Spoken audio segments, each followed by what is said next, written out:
যৌনতা নিয়ন্ত্রণের শতভাগ ক্ষমতা পুরুষকে দেওয়া হয়নি। পুরুষের যৌন আকর্ষণ আছে বলেই তুমি দুনিয়ার মুখ দেখতে পেরেছ।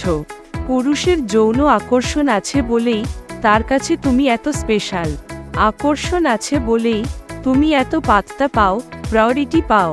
পুরুষের যৌন আকর্ষণ আছে বলেই তুমি রাস্তায় সেজেগুজে বের হও, যাতে পুরুষরা তোমায় দেখে মুগ্ধ হয়। তুমি মুখে অস্বীকার করলেও তোমার অবচেতন মন এটাই চায়। পুরুষের যৌন আকর্ষণ আছে বলেই তুমি বিপদে পড়লে বহু পুরুষ এগিয়ে আসে সাহায্যের জন্য। পুরুষের যৌন আকর্ষণ আছে বলেই সারাদিন খেটে তোমার পছন্দের শাড়ি নিয়ে বাড়ি ফেরে। দুলাইনের ছন্দ লিখে অথবা কয়টা সেলফি দিয়ে যে শত শত রিয়্যাক্ট পাও, সেই পুরুষের যৌন আকর্ষণ আছে বলেই। সাদা চামড়াকে পুঁজি করে স্বল্পবসনা হয়ে যে সেলিব্রিটি বনে যাও, সে পুরুষের যৌন আকর্ষণ আছে বলেই।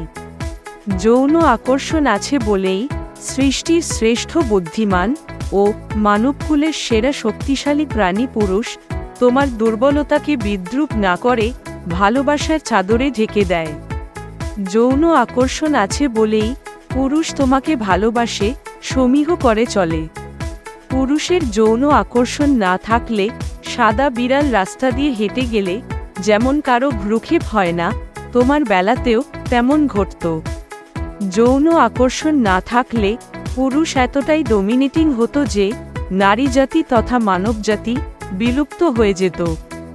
যৌন আকর্ষণ না থাকলে প্রতিটি পুরুষ হতো নারী বিদ্বেষী।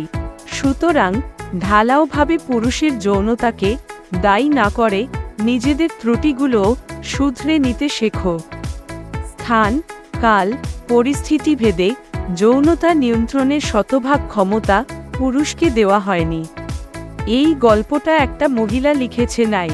সুতরাং পুরুষের যৌনতাকে সম্মান করো।